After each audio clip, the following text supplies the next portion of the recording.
Donc, je ne demanderai pas quel verset j'ai utilisé les 2 dernières semaines. J'ai peur que mon père réponde. J'ai tout compris. Ok, d'abord. C'est pas vraiment. Non. On va commencer par Jean 16. Ok. Le passage d'ouverture du message des 2 dernières semaines sera le même cette semaine, qui est Jacques 1, 25. Retiens ça, Pat, la semaine prochaine, ça va être la même. Jacques 1, 25. Ah, il y a tellement d'affaires pour inspirer dans ce passage-là. Mais celui qui aura plongé les regards dans la loi parfaite, la loi de la liberté, et qui aura persévéré, n'étant pas un auditeur oublieux, mais se mettant à l'œuvre, celui-là sera heureux dans son activité. Il y a tellement de choses juste dans ce petit passage-là. Prions le Seigneur. Merci Seigneur de nous réunir ensemble aujourd'hui, Seigneur. Je demande Seigneur, de juste prendre contrôle, de m'utiliser pour le message que vous voulez apporter, qui est l'extension de votre parole en quelque sorte. C'est dans le nom de Jésus que je prie. Amen. C'est pas plus compliqué que ça. Je veux vraiment que le Seigneur contrôle le message. On va faire un petit résumé des dernières semaines. On a récemment parlé que les premiers chrétiens faisaient des erreurs théologiques, de doctrine, puis que l'on voit principalement ces erreurs-là être commises dans Actes des Apôtres, mais que l'on peut principalement identifier ces erreurs-là grâce aux épîtres. Donc, que ce soit autant les épîtres de Paul que des épîtres des autres qui ont participé à ça. On a parlé de Jacques, le frère du Seigneur, de son petit côté judaïque, un peu plus légaliste, un peu plus, qui était en fait plus judaïque, plus légaliste que l'apôtre Pierre. Il était plus prononcé que Pierre dans l'ensemble de son légalisme. On a parlé du fait que Jacques avait une grande influence parmi ceux de la foi, principalement dans la région de Jérusalem, que les 4 évangiles nous dépeignent abondamment Pierre comme étant un personnage très important. Par exemple, on parle plus de Pierre dans les évangiles qu'on parle de Barthélemy. Pourtant, les 2 étaient des apôtres. Barthélemy, on n'entend pas beaucoup parler. Paul nous décrit Pierre comme étant un personnage important chez ceux de la circoncision, mais Pierre semblait craindre l'influence de Jacques. Et ça, on voit ça clairement dans l'Acte des Apôtres. Je dirais même que Pierre cherchait ou recherchait l'approbation de Jacques. Donc, Jacques était un personnage très important ou voire même très influent pour Pierre. On a aussi récemment vu dans Galates que Paul leur a dit s'ils veulent se faire circoncire, qu'ils sont déchus de la grâce, que Christ ne leur sert plus à rien. Dans Galates 5 au verset 2, ça dit « Voici, moi, Paul, je vous dis que si vous vous faites circoncire, Christ ne vous servira de rien. Et je proteste encore une fois à tout homme qui se fait circoncire qu'il est tenu de pratiquer toute la loi entière. » Verset 4, ça nous dit « Vous êtes séparés de Christ, vous qui cherchez la justification, c'est le salut en fait, dans la loi. Vous êtes déchus de la grâce. Nous sommes tous d'accord, du moins je l'espère, sinon je ne parlerai peut-être pas au bon groupe, que le passage que je viens de lire de Galates 5, 2, 3, 4, eh bien, c'est de la doctrine. C'est quand ça parle, vous êtes déchus de la grâce si vous cherchez la justification dans la loi par la circoncision. Donc ça, c'est de la doctrine, on est d'accord? Excellent. En lisant Actes, on peut avoir l'impression, que les apôtres sont toujours ensemble puis qu'ils ne se quittent jamais. Puis c'était peut-être comme ça au début, mais ça a définitivement fini par changer. On a vu que Paul a passé 2 semaines, 15 jours avec Pierre, sans avoir vu aucun des apôtres, sinon qui? Jacques, le frère de Jésus, qui nous dit. Donc, où étaient les apôtres, les autres, en 15 jours? Définitivement ailleurs. Il y a éventuellement eu plusieurs églises qui se sont formées en Judée, grâce ou à cause, je ne sais pas de quelle façon je devrais le dire, grâce ou à cause de la dispersion qui se sont formés en Judée, le tout n'a pas demeuré concentré dans un méga ministère qu'à Jérusalem. Avant même que Paul fasse apparition à Jérusalem, vers les autres apôtres, particulièrement vers Pierre, il y avait déjà plusieurs églises en Judée. Ce n'était plus seulement, comme j'ai dit, le méga ministère de l'église de Jérusalem. Donc, est-ce que certains des apôtres avaient éventuellement choisi de se disperser eux aussi et œuvrer chacun dans différentes églises, dans différents ministères, comme d'aller prêter main forte dans des cellules qui s'étaient formées en Judée? C'est une grande probabilité, puisque sinon, ils auraient demeuré ensemble. Comme on voit, ils n'ont pas demeuré ensemble, ils sont probablement éventuellement allés s'établir et aller prêter main forte dans des églises qui s'étaient formées dans la Judée. Donc oui, c'est fort possible qu'ils s'étaient divisé la tâche de cette manière, de cette façon-là. Mais là, je dis ça, mais comment je fais pour savoir qu'il y avait plusieurs églises en Judée? Et que ce n'était pas, exemple, que l'église de Jérusalem. Peut-être que ça vient de mon propre fond, ou peut-être que j'extrapole un peu à force de lire à gauche et à droite qu'est-ce qui est écrit, ou c'est peut-être une conclusion qui n'a pas de fondement. Mais, vous vous souvenez, je vous répète souvent que c'est votre responsabilité d'examiner les Écritures afin de vérifier si ce qu'on vous enseigne, c'est selon la parole de Dieu, d'avoir des sentiments nobles, puis je fais référence aux gens de Béry, etc. Bien comme je sais que vous avez fait vos devoirs par rapport à la prédication de la semaine passée, je suis certain que vous avez vu des passages qui nous indiquent clairement qu'il y a eu une séparation et une division dans la Judée. Puis nous allons quand même lire ensemble ce qu'on a vu un petit peu la semaine passée. Puis j'avais utilisé Galates 1, 18. Puis ça dit là, 3 ans plus tard, je montai à Jérusalem pour faire la connaissance de Céphas. On avait dit Céphas, c'est qui ça? C'est Pierre. Et je demeurai 15 jours chez lui. Vous vous souvenez que nous avons vu ce passage-là la semaine passée? Parfait. Mais je ne vis aucun autre des apôtres, si ce n'est Jacques, le frère du Seigneur. On voit très bien dans Actes, Jacques est un apôtre très influent. Et dans ce que je vous écris, voici devant Dieu, je ne mens point. Puis on avait arrêté là. Puis je suis convaincu que vous, dans votre dévotion, vous avez continué à lire afin d'analyser le contexte pour bien examiner les Écritures, mais continuons encore ensemble parce qu'il reste 4 petits versets au chapitre. Il dit au verset 21, « J'allais ensuite dans les contrées de la Syrie et de la Cilicie. » Là, je vous ai dit qu'il y avait une division, une séparation dans la Judée. Ça dit au verset 22, « Or, j'étais inconnu de visage à la méga église de Jérusalem. » C'est ça qui est écrit, Marc Lacroix? Ah, OK. J'étais inconnu de visage aux églises de Judée qui sont en Christ. Seulement, elles avaient entendu dire, celui qui autrefois nous persécutait annonce maintenant la foi qu'il s'efforçait alors de détruire, et elles, les églises de la Judée qui sont en Christ, glorifiaient Dieu à mon sujet. Donc, comment est-ce qu'on fait pour savoir qu'il y avait plusieurs églises en Judée au moment que Paul est monté à Jérusalem? Mais de la même manière qu'on est capable de savoir qu'éventuellement les apôtres ne semblaient pas tous se tenir ensemble, de la même manière qu'on est en mesure de discerner que l'apôtre Jacques, était le frère de Jésus. Puis c'est simple, puis c'est un nouveau concept qui s'appelle « Laisse les Écritures dire ce qu'elles disent ». Notre passage d'ouverture depuis les 3 dernières semaines, ou des 3 derniers messages, vient justement de Jacques, dans Jacques 1, 25. Ça dit, mais celui qui aura plongé les regards dans la loi parfaite, la loi de la liberté, et qui aura persévéré, n'étant pas un auditeur oublieux, mais se mettant à l'œuvre, celui-là sera heureux dans son activité.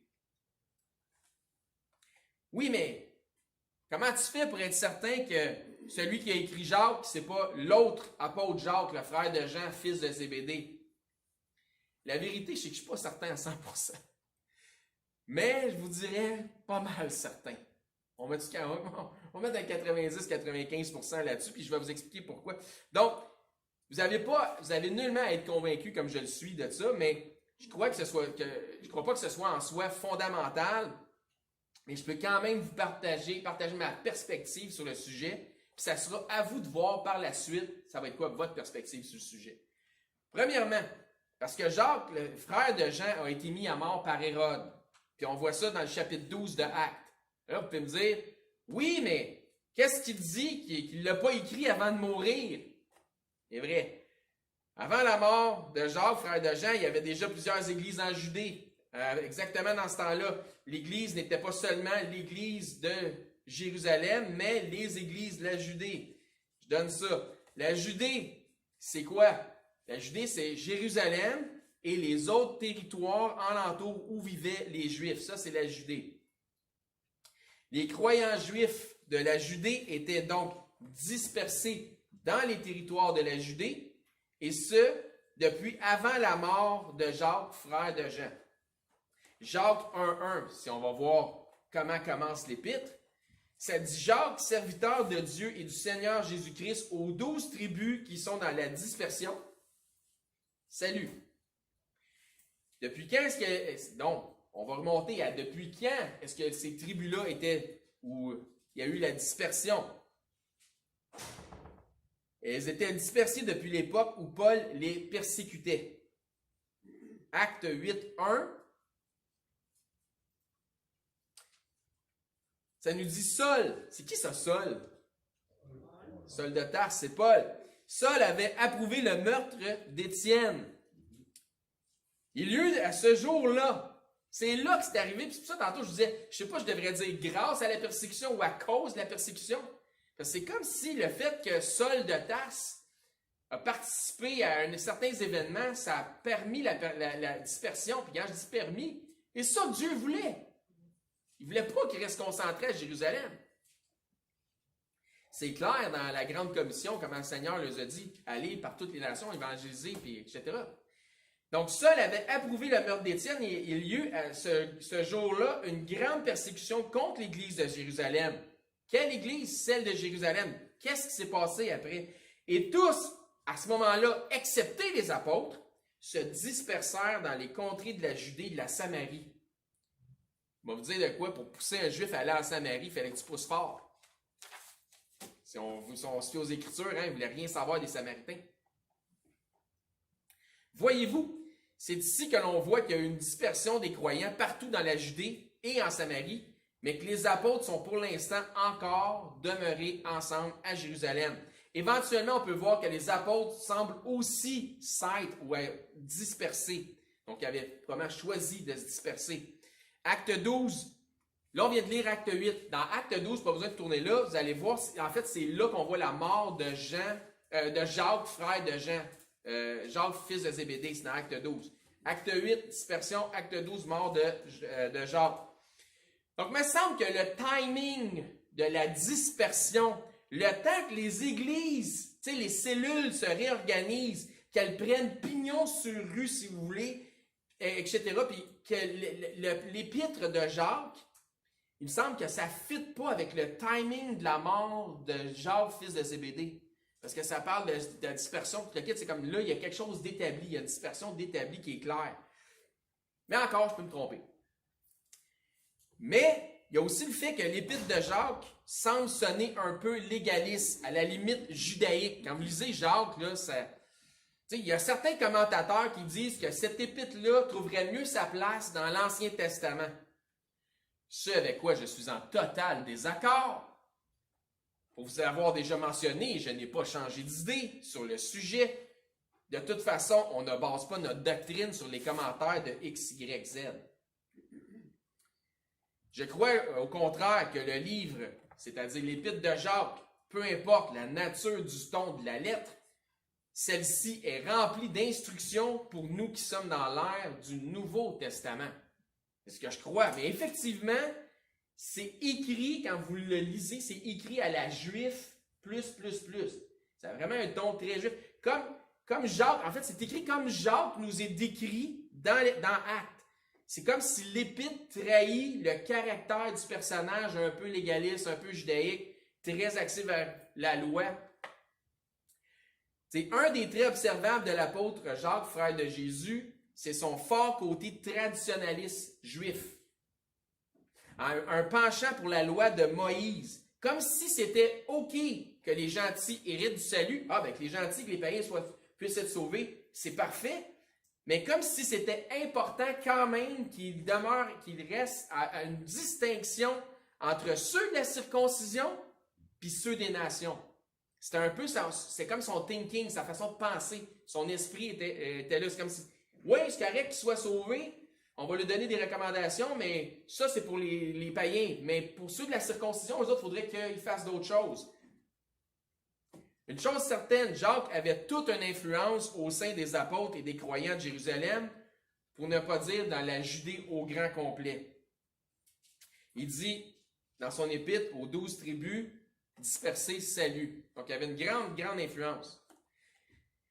Ça va peut-être vous étonner, mais lorsqu'on lit Actes, puis à certains passages, à certains moments, on voit qu'il y avait probablement une plus grande influence que l'apôtre Pierre. Ce Jacques. Acte 21.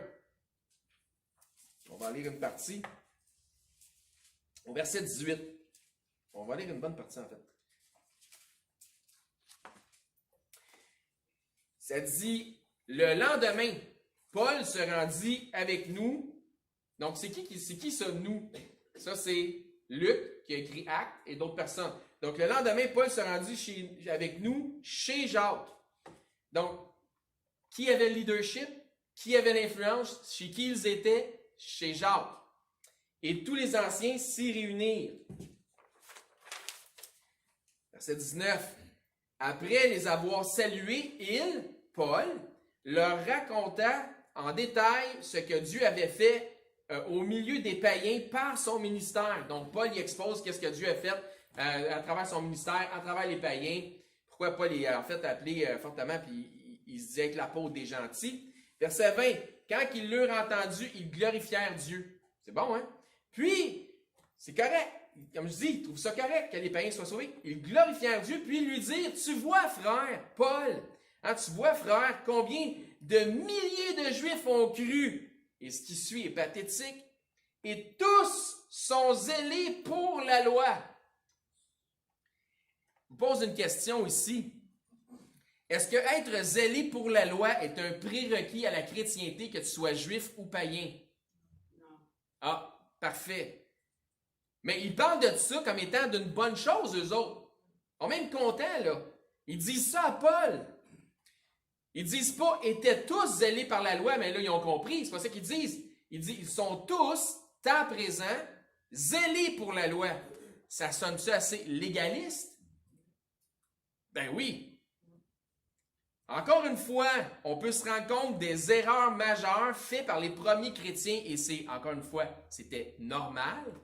Cette instance, entre autres, parce qu'il y en a plusieurs autres dans Actes, nous rappelle bien que Actes est majoritairement une histoire et minimalement de la doctrine. Verset 21. Or, ils ont appris que tu enseignes à tous les Juifs. Qui sont le « ils » ? Les Juifs qui ont cru, zélés pour la loi. N'est-ce pas? Or, ils ont appris que tu enseignes à tous les Juifs qui sont parmi les païens à renoncer à Moïse, leur disant de ne pas circoncire les enfants et de ne pas se conformer aux coutumes. Ils accusaient Paul en quelque sorte. Les coutumes, les fameuses traditions, encore une fois de la religion par tradition, on parle des premiers chrétiens ici, ceux de Jérusalem, dans la Judée, principalement les anciens influencés par le leadership de qui, là? Jacques. Il était chez Jacques. Est-ce que Paul enseignait aux Juifs parmi les païens à renoncer à Moïse? Techniquement, non. Certainement pas à renoncer aux enseignements de Moïse. Il y a plein de bons enseignements qui viennent du Pentateuque. Mais à renoncer à la loi, aux traditions, de faire place à la grâce, puisque la grâce est l'accomplissement de la loi, à passer de l'ancienne alliance à la nouvelle alliance, oui, on le voit clairement dans les épîtres de Paul. Est-ce que Paul leur enseignait de ne pas circoncire les enfants et de ne pas se conformer aux coutumes, aux traditions judaïques? Certainement que Paul enseignait ces choses-là.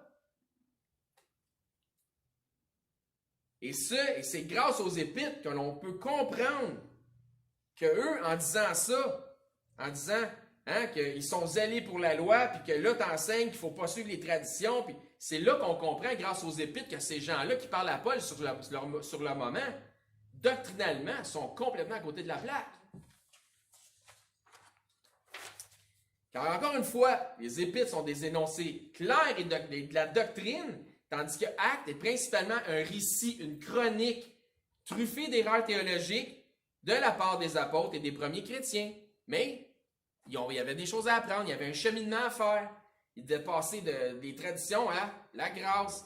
Verset 22. Que faire donc? Là, il se pose des questions. Qu'est-ce qu'on peut bien faire pour t'aider? N'oubliez pas que Paul avait été prophétiquement averti de ne pas aller à Jérusalem. Mais Paul a choisi de ne pas écouter la parole de Dieu et d'y aller pareil. Ça, je veux juste mettre en contexte. Que faire donc? Sans aucun doute, la multitude se rassemblera car on saura que tu es venu. C'est pourquoi, fais ce que nous allons te dire. Ça devient intéressant.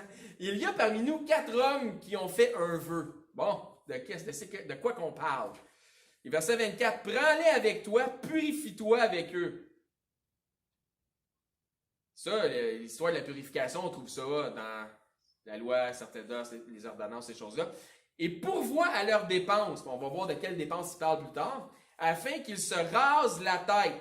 Donc, y a-t-il quelqu'un qui sait ici de quoi il parlait quand il disait ils ont fait un vœu, ils vont se raser la tête, pourvoient à leurs dépenses? Est-ce qu'il y a quelqu'un qui sait de quoi qu'on parle? Le vœu de Nazaréa.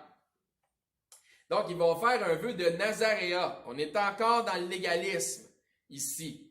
Et ainsi, tous sauront que ce qu'ils ont entendu dire sur ton compte est faux. Mais que toi aussi, Paul, tu te conduis en observateur de la loi. Ah, je dis ça, je trouve ça épouvantable. Ce pauvre Paul qui est là, fait comme, il doit se dire, oh, qu'est-ce que je fais ici? Est-ce qu'on a bien lu ici? Ils disent à Paul, mais tous sauront que toi aussi, tu te conduis en observateur de la loi. Bon, si vous avez lu les épîtres pauliens, Romains, 1 Corinthiens, 2 Corinthiens, etc., Éphésiens, Galates, tout. Question, est-ce que quand ça dit d'être observateur de la loi, est-ce qu'on parle d'une erreur théologique ici ou de saine doctrine que l'on voit dans Actes? Une erreur flagrante. Tu sais. Est-ce que Paul, l'ancien pharisien qu'il était toujours un observateur de la loi de Moïse? Non, c'est passant. Il faudrait être aveugle pour le croire. C'est clair. Verset 25. À l'égard des païens qui ont cru, nous avons décidé. Bon, ça c'est intéressant. Nous avons décidé et nous leur avons écrit qu'ils eussent à s'abstenir des viandes sacrifiées aux idoles. Donc, mange pas de viande sacrifiée aux idoles. Du sang. Donc, ta viande doit être saignée, puis mange pas de boudin. Okay? C'est ça que ça dit, du boudin noir. Tu peux manger du boudin, mais pas du boudin noir qui est fait avec du sang, exemple, du sang de porc dans ce qu'on sait nous autres. Il dit des animaux étouffés. Pourquoi un animal étouffé? Ben, un animal étouffé, c'est pas un animal qui était saigné. Donc, le lièvre au collet, ça serait non. Et de l'impudicité, de tout ce que l'impudicité peut rassembler. Et ça fait référence à ce qui avait été dit dans Acte 15. Là, on est dans Acte 21. Puis dans Acte 15, quand vous voyez c'est qui s'est levé debout pour dire ces affaires-là, c'est Jacques. OK? À l'égard des païens qui ont cru, il dit, nous leur avons fait des recommandations, mais c'est pas bon pour les Juifs parmi les païens. C'est bon juste pour les païens qui ont cru. Il doit y avoir comme une ségrégation d'ordonnances. C'est ce qu'ils disent là. Parce qu'ils disent à l'égard des païens qui ont cru. Pas les Juifs qui ont cru, juste les païens. J'ai le goût de dire, tu me niaises-tu, Jacques? Voyons donc. Lorsque l'on connaît les épîtres de Paul, comme je dis tantôt, dans Galates, quand il nous dit qu'il n'y a ni juif, ni grec, mais que nous sommes tous un en Christ, que nous sommes tous la postérité d'Abraham. Paul nous dit ça dans Galates. Quand il nous dit, Paul, dans Romains, que le vrai juif, c'est pas celui qui est circoncis c'est celui qui est circoncis du cœur, pas de la chair. Et non selon la lettre de la loi. Paul nous dit ça dans Romains. Il nous dit encore dans Romains, Paul, que contrairement à la loi, par la foi en Jésus-Christ, il n'y a plus de distinction à faire. Nous sommes tous un en Christ. Mais eux autres, ils disent non. Faut qu'il y ait ceux qui sont influencés par Jacques, et Jacques incluant, faut qu'il y ait une distinction. Tu peux-tu que Paul avait compris quelque chose? Verset 26. Alors Paul prit ces hommes. Combien ils étaient? Qui avaient fait un vœu? 4 hommes. Se purifia et entra le lendemain dans le temple avec eux pour annoncer, donc ils sont rasés à la tête, quel jour la purification sera accomplie et l'offrande présentée. Vous vous souvenez, il a dit voix à leurs dépenses. C'était quoi leurs dépenses? L'offrande présentée pour chacun d'eux. Faire une offrande. Le pire, c'est que Paul se laisse embarquer dans ça. Il va de l'avant avec la dissimulation. En tout cas, on remarque la grande influence de Jacques, ça c'est certain. Puis on comprend mieux que maintenant pourquoi Pierre, à quelque part, il avait peur de Jacques, de ceux qui étaient envoyés de Jacques, quand Paul était avec Pierre à Antioche. Vous vous souvenez de ça? Paul, il dit, j'ai dû le reprendre parce qu'il s'est mis à judaïser. Il avait usé d'hypocrisie puis de dissimulation. Donc, maintenant, pourquoi je viens de vous exposer tout ça? C'est parce que je vous ai dit plus tôt qu'un des traits observables de l'apôtre Jacques, frère de Jésus, c'est son fort côté traditionnaliste juif. Un penchant pour la loi de Moïse.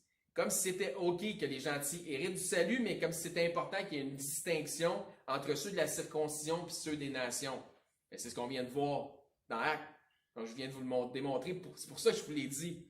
Après la lecture de Actes 21, comme on vient de le faire, je ne sais pas si vous avez le même sentiment que moi en ce qui concerne l'apôtre Jacques, le frère du Seigneur, puis son petit côté légaliste, Moïse, juif, traditionnaliste. Mais il nous est dépeint de cette façon-là. Et pourquoi je vous ai dit ça? Parce que je vous ai dit que je souhaitais partager avec vous ma perspective biblique sur le fait que l'apôtre Jacques, qui a écrit l'épître selon saint Jacques, est bel et bien Jacques, le frère de Jésus-Christ. Parce que quand tu lis Jacques, l'épître de Jacques, c'est écrit avec un ton légaliste. Puis ça trahit le personnage, comme on vient de le décrire ou de le voir dans Actes.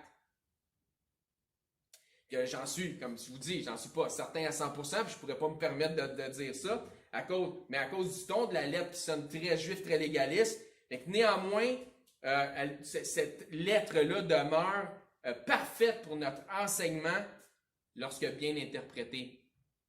Cette épître s'incorpore parfaitement dans le canon biblique du Nouveau Testament et ne va nullement à l'encontre des enseignements des épîtres de Paul. Au contraire, je vous dis que quand tu regardes, exemple, certaines choses qui sont dites dans Romains, puis tu mets ça ensemble, c'est un complément parfait de ce qui nous est dit dans les autres épîtres. Donc, je vous suggérerais ceci. Si jamais quelqu'un vous enseigne que pour nous, les croyants de l'ère du Nouveau Testament, que s'il y a de l'incertitude, nous devons que suivre les écrits de Paul, c'est du grand n'importe quoi et ça fait preuve d'une ignorance intense et d'un mépris, voire même de la sainte parole de Dieu. Le livre de Jacques est pour notre enseignement. Parce que Paul lui-même n'est pas en accord avec ce concept de faire des distinctions, de dire « Ah, ça c'est pas pour nous autres, ça c'est pour nous autres, ce livre-là c'est juste pour les Juifs. » Il dit lui-même, Paul à Timothée, Paul lui-même n'est pas d'accord avec le concept de juste suivre ses enseignements à lui. OK? Fait que si quelqu'un vous dit que c'est important, quand tu n'es pas certain, suit juste les enseignements de Paul, Paul n'est pas d'accord avec ça. C'est fort, hein? Il dit lui-même à Timothée, dans 2 Timothée 3,16, il lui dit « Toute écriture est inspirée de Dieu et utile. Toute écriture est utile, est inspirée de Dieu et utile, toute, pour enseigner, pour convaincre, pour corriger, pour instruire dans la justice. » Est-ce que c'est écrit? Un petit bout d'écriture pour les Juifs. Un petit bout d'écriture dans telle dispensation de temps. Un petit bout pour les païens. Un petit bout seulement pour les Juifs messianiques. Ça va être un petit bout pour le millénium. C'est tout ça qui est écrit? Toute écriture est inspirée de Dieu. Utile, c'est un absolu utile pour enseigner, pour convaincre, pour corriger, pour instruire dans la justice. Toute écriture, incluant tout ce qui vient avant Romains, Hein, que ce soit Actes, que ce soit les 4 évangiles, que ce soit tout l'Ancien Testament si on tourne jusqu'à la Genèse, ou tout ce qui vient après Philémon, que ce soit les épîtres des autres, que ce soit Jacques, Jude, Pierre, Jean, l'Apocalypse, etc. Toute l'Écriture est inspirée de Dieu et utile. Encore une fois, je réitère que vous n'avez aucunement à être convaincu comme moi que Jacques, le frère de notre Seigneur Jésus-Christ, soit l'auteur de l'épître de Jacques. De toute façon, ça ne changera pas ce qui est écrit dans cette épître et ça ne changera pas non plus les instructions qu'on peut y trouver. Donc, aujourd'hui, le message était, je dirais plutôt académique, intellectuel, cérébral. Je vous ai déjà témoigné que la prédication, c'est aussi en grande partie de l'enseignement. Puis on parlera d'ailleurs de ce sujet dans les prochains messages. Puis ce n'est pas le genre de message habituellement qui change une vie, là. Le message que j'ai prêché aujourd'hui, j'en suis conscient, mais encore, qui suis-je, moi, pour limiter l'œuvre du Saint-Esprit? On ne sait jamais. Je ne sais pas si le Seigneur vous a révélé quelque chose ou vous a parlé ce matin, mais pour ma part, je souhaitais vous apporter certaines perspectives qui, peut-être, vont vous aider à vous situer dans le temps quand vous allez lire Actes et éventuellement les Épîtres. Donc, ça pourrait peut-être mieux vous situer dans la lecture. Puis pour le reste, je vous dirais que Dieu vous bénisse. OK? Amen. Merci d'avoir été attentif. Ça a été vraiment génial.